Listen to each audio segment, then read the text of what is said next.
السلام عليكم ورحمة الله وبركاته. أكم جرت النجاة فيادا ورمون أمنتي براك أبدن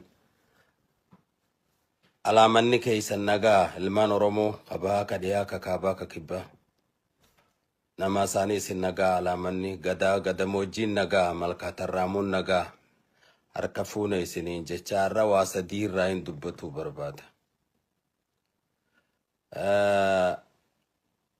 أني أبو ربي صداد أبو ربي رسولي جي أبو رموم ماداجي شير قدنا ماننجو يونين أن إرجان أن دبر ستم نلالتي نافلة توبات تسبك يفبواني كبديو جت شير قد تراتو نمو واسدين توني وانججب دودا إيقاد أجيف التنبودا يو شير قوتني والبران جيسن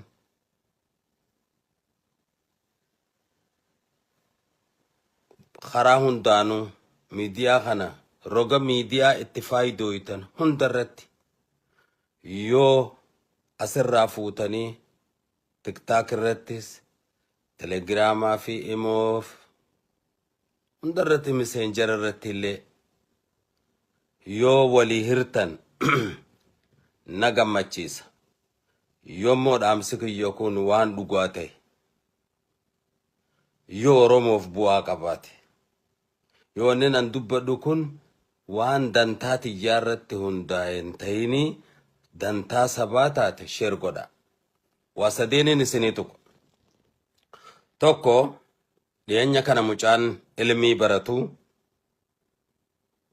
نانو أوداير راكيه ودوغا چرو ديمو دلوتا چروتي أربركتي تكاهو أنا رتي مكينا رابو فمي أجي فمي علمي براتا بيك بدي بران كب ورانا رتين كب نما ورانا رتين ليو كبرين أجي سنغا يرا الدنيا بيجالفات كان أمان تنا أما كن هير أما كن كواداي قوما رحمادا واني جنون جرتو أجي سن نمني كن نما علمي براتو مجان كن بدي تكالين كبو أجي سنيتي درباني جيچود نمني قبامي منا مرتيب تلياتين جيرو ورّي كوني ورّين نغايا ايغو ورّا نغاياتي جانيتي كوري نغايا جاني غبارة 4 كيلو را هنگا أردات هنگا گرتي كانتيبا مغالاتي ورّا جارة ميجيچو دراتان ساني موميچ منستيرا أبي أحمد واني فتاو namni kun isiniif hin tahin illee yoo jiraattan an dhiifama naa godha warri kun ittiin gammanne akka jirtaniin beeka garii immoo keessaan itti gammaddaniituma gubbaa kanaan fuula sun tursitanii hin dhabamu ilma namaati bada ilma namaati si galee nama tokkoon ajaa'ibe nama kana waliin dirree qabsoodhaa turre أمنتي إسلاما نمني متى ألقى أبي أحمدي جي أبي أحمدي يا ماشي كوتي 4 كيلو دتي أفتر سيسا أجت سومن فرسيسه أزانا إقامة صلاة هاجيني وانتا كان تينو غوغودو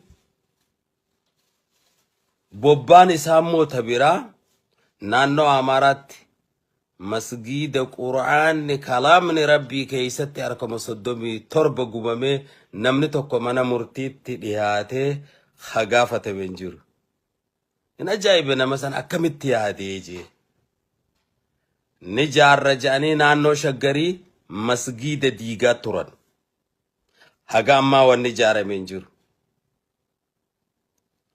هجو كنا أمنتي إسلاما أكملت كما تاول كابي نمتشوم سني فينديسا بتشومان كان جي فينديس سنونا مواهبتونا مدرك أبصوتره أكملت وانو تن أجر أركي فينجي سني سما فينديسا ميزانا فمو أمة ورموتي فينديسا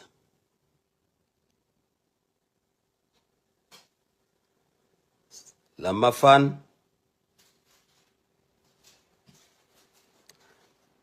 أما قوي مالا مدورة جولو ما إلمي برات تقارو نمني قارون برنوتا كيستي بكا أمانتيتيس فودميتو مخوتا tokkuma tokkoon guuranii namni dubbatu hin jiru mana murtii namni dhiyeessu hin jiru karraa du'ees boohee jeetuma callisaa jechuudha ajjeesan naannoo awwadaayitti maaliif ajjeesan maal balleeyse ummanni oromoodha odoo amantiidhaan addan qoodamne nuti oromoo waa lama qofa addaan qabna amantii sadii qabna islaama kiristaana waaqeffataa qabna waa lama qofa adda qabna waa hunda waliin qabna jechuun wanni lamaan adda qabnu amantiidhaa fi jaartii qofa adda qabna waan kanarraa hafe guututti waliin qabna jechuun kanaaf awwadaayitti ajjeesanii jechuun watakka namni qabamee gaafatame hin jiru osoo kacirootti jeesan san if gaafatame hawaasni kun bahee namni nama jeese abbaa fedhe haa ta'u mana murtiitti seeraa faadhi haatu jedhanii gaafatanii san lamuu deebi'anii hin ajjeesan kalammadaa kan sadaffaadhaa dhiyeenja kana naannoo Harargee dhiyaa Gambeela Jilboo naannoo Machaaraa fi mata guddeessaa kanatti miicataatti waraana bilisummaa Oromootii fi kan mootummaa jidduutti lolli ta'e lola kana jidduutti dhumaatiin waraanni mootummaadhaa hedduu dhume achii gaddeebi'aniiti nama qe'uma taa'ee diin barsiisu ka humata kan balleessin ka magaalaa humbee ilmaanuma biyyaa diin barsiisaa namni jummaa faa baheetuma duruu qotanii fi gargaaran nama sheekaati Sheekh Abdurrahmaan Nooleedha achitti ajjeesan akka malee dhaarrifadhee jechuudha maaluma balleessee jee hogguun gaafadhu atiitu lola waboo wajjiin goone arba'uuna nu qaraatee akka waboon nu moohattu nu gootee jedhaniituma mataa keessa dhawanii biraa deemanii namni gaafate hin jiru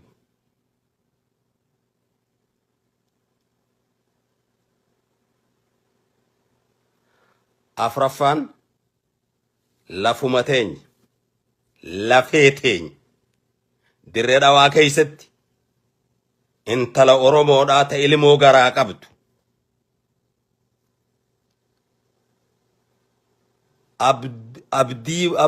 abdii boruu hinji jechuudhaaf naannoo abdii boruu jedhamtuutu dirree dhawaa keessa jira hinjiini maqaa jijjiirrannaa jechuudhaaf Soomaleen intala garaa qabdu ajjeeftee jechuudha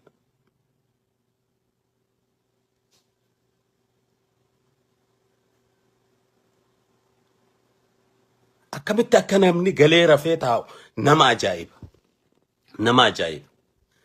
mootummaan tidhiyaatee namni hidhamee waan tokkorra gahe ilaa ammaan jiru dhaggeeffataatuma jirra mee afameen ilaallaa jenneetuma dhaggeeffataa jirra biyya ormaa jiraannus qaama keenya obboleeyyan keenya lafa san abbaan tokko nu wajjiin hin qabu nu heera Oromoodhaa fudhatee irra jiraachuu ni danda'a sabni fedhe adii gurraachi birreessinis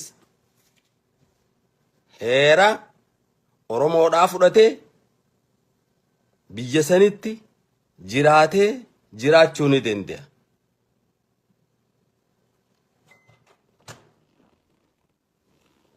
wanni hedduu nama ajaa'ibu keessaa kaansilaayis kaamma nu gubbaa jiru kun kan ilma abbaa gadaatiitu mana mootummaa jira Oromiyaa Oromoodhaa bulchaa federaara Oromoo bulchaa bakayyo Oromoo bulcha jaan kana nama sadii waan akkana haasawa. Na caqasaa Oromoo. Namni sadeen faarsee bulaa, raabsee bulaa, sadeen walirra hin jirre. Isaantu kana haasawa. Oromoo bara sabboonummaa Oromoo bara dhibbaafiin cabsaan bifa fi jijjiirratte itti fufaa jirti. Kanaaf amma Oromoo waan nama ajaa'ibsiisu galaniitu mataa'u ammaas tana hundarra gartee ta ajaa'ibaa ta doofumma moo donqoorumma moo loonumma moo nama jechisiiftu. Ijoollee yuutuubaroota dirree dhawaa keessa jiran dhalaan Oromoo taatan akka gaarii caqasi akka gaarii dhaggeeffadhu. Bulchaan keenya dhaqee ta ziyaarratti argamee imaanaa sabrii isinii haa kennu jedhee intala warri namni irraa du'e sabbarsiisee jira. Maal jechuu barbaaddeeti? Ka hin jettuuni hawaasa keetiin lafa.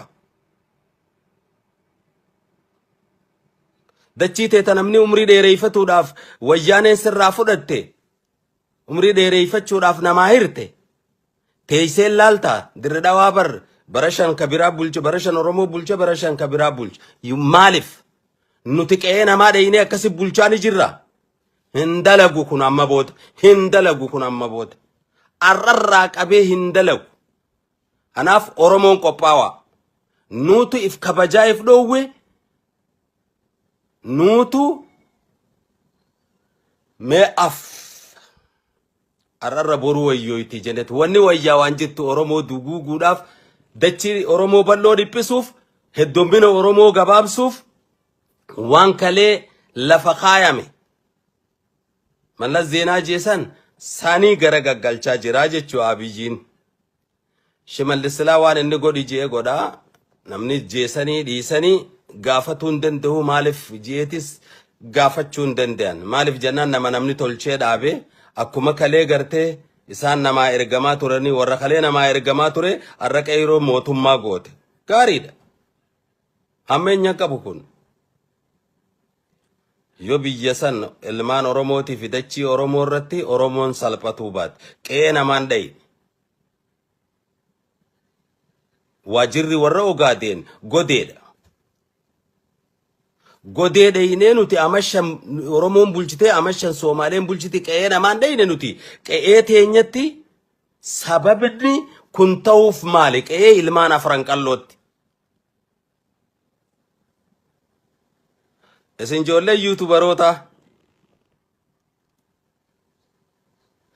yoonif bulchaan dirree dhawaadhaa kantiibaan dirree dhawaa dhaqee nama du'e gartee taaziyaa dhaqee imaanaa sabrii isinii haa kennu jedhee warra sabbarsiisee deemuun gumaa intala duutee taate.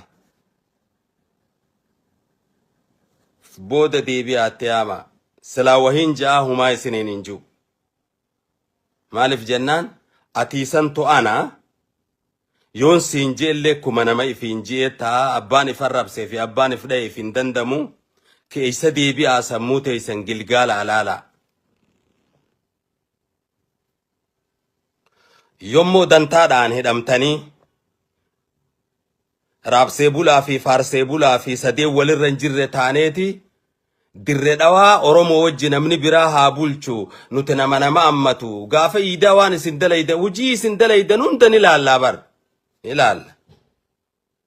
Tokkummaa akka isin barbaaddanii waliin jireenya akka isin sabaaf sablammootaa wajji barbaaddanii warri sammaan feene kabiraa maali? Gaariidha. Wanni isin gootan sabaaf sablammootaa wajji buluun ayyee hay nu jeesanii nu wajji bulanii qe'ee teenya irratti kun hin dalagu. Ijoollee yuutuubaroota warri hawaasni isin hordof waan kana gadi fageenyaan akka gaariitti itti yaada. Amma booda wanni akkasii yoo kadhuftu taate wanni akkasii wanni akkanaa ni dhalatti silaa qabsoo ni eegalamte malee hin xumuramne yoo yaada akkasii ka kennattan taate sun gaamalaa fi abbaadha mataan naannoo didee hamashaadhaan mayra tateeysanii ichiin bira kutu.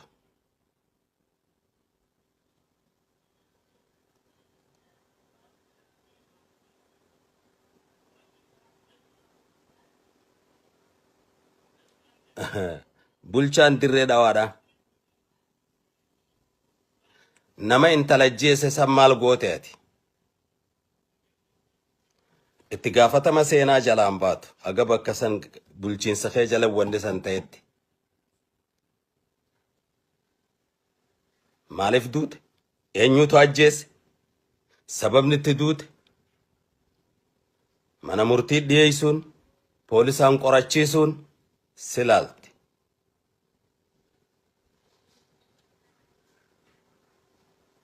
Amma booda moo sibira dhufee namni biraa magaalaa saniin bulchu tan akka gaariitti hubadhu.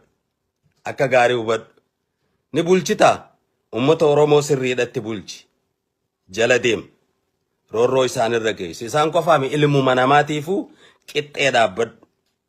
Bulchiinsa siyaasaadhaa amma booda amma bara 5 ati bulchi bara 5 kaa bulchaan hin jirtu. Amma sirra jiraami bulchi. Dhiyootti sirraa eeyinaa jechuudha waa'ee intala tanaa. San ta'uu baattu gaa qixxee waan abbaan laallatu obboleessa. Qixxee waan abbaan laallatu bulchi namni garaagar gartee aga barbaachitu bulchi aga barbaadde bulchi. Ilma keenya rakkoon qabu. Ammoo intala garaa qabdu ajjeesanii ati taaziyaa dheeyxee hogguuchii baafte tu yuutuubaroonni si jala deeman. Warri dantaa adda addaatiin gaadi'aman. Bulchaan keenya dhaqee warra sabbarsiisee achirraa deebi'ee hogguu jan kun siifuu saalfii haa ta'u. Aganumaan siidhaa matattee aantu gaa guutuurra wali dachaanaa. Dubbiin dirree dhawaadhaa bifa jijjiirrattee jirti amma. Amma booda namni dhufee bara 5 achi bulchu hin jiru. Oromoo qofaaf bakka san bulcha. Maaliif jennaan nuti qe'ee namaa hangan dhaqinitti qe'ee teenyamaa namni nu wajji bulchu. Bakkirra walitti dhufnu federaalaa achirra walitti haa dhufnu. Achi walitti dhufnu. Ana achitti immoo lola ka'u hunda dhiyeenya kana lolaa deemaa jira. Yoo Oromoon irra jiraatte Adam Faaraa federaalatti erga. Yoo Somaaleen ka ummata Oromoo dheeytu taate federaalli naannoo san hin dhaqu. Kanaas agarree jirra amma. Bofni abbaa if maraje. Anaaf ummanni Somaalee garuu dhaamsa kana namni afaan beeytan hiikaadhaa fi ummanni Somaaleedhaa nuti dhaloota obboleeyyanii qe'ee teeysan ta'a. Nuti qe'ee teeysanitti isinirratti duulli isinirratti goonu hin jiru duule isinirra gootaniif ammoo waan dhufuuf isinumaa gaafatama. Dirree dhawaa bulchinaa dachiin tun teenya turi abjuudhaa biraa kaa. Oo jennee iyyaa ooluun hin jirtu amma booda. Waan dhufuu taa'u fuuldurri nu dura jira. Nu fuuldura jira jechuudha. Ati bulchaan dirree dhawaadhaa gaa sirraa eeguu jirra sirraa eeyina.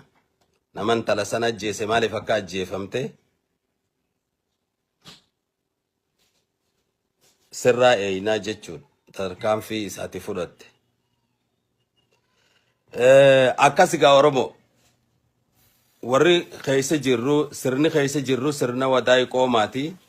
Sirni wadaa'ii qoomaa ka Oromoo biyya bulcha janis Oromoo miti wanni biyya bulcha gartee maqaan Oromoo ta'ee roorroon ta durirra jabduudha ta Minilikii fi ta Haayile Sillaasee ta Dargiitii fi ta Wayyaaneerra hamtuu jechuu ta Oromoo duguydu waan taateef abbaan laallata. Anaafi waan dalagamu hunda jala deemaa laala. Waan dalagamu hunda jala deemaa laala. Mootummaan kun kalee nama ajjeesuun mo'atamuudha jee. Nutilleen biyya alaatii dheedhee dhaadheeysaa turre. Bakka saniin jirtu dubbiini. Akka saniis hin jirtu. Dubbii lafaatii fi dubbii lafeedhaa mootummaa waan gaafattaniif hin qabdan daangaa keessaniis eeggachuun ummanni namni irraa du'ee dachiin irraa fudhatamtee galee rafuun salphinni kanaa waliin jiru. Guuturra wali dachaan. Namni dhaamsi kiyya kuni kaniin aga ammaatti dabarse kun isinii ta'e.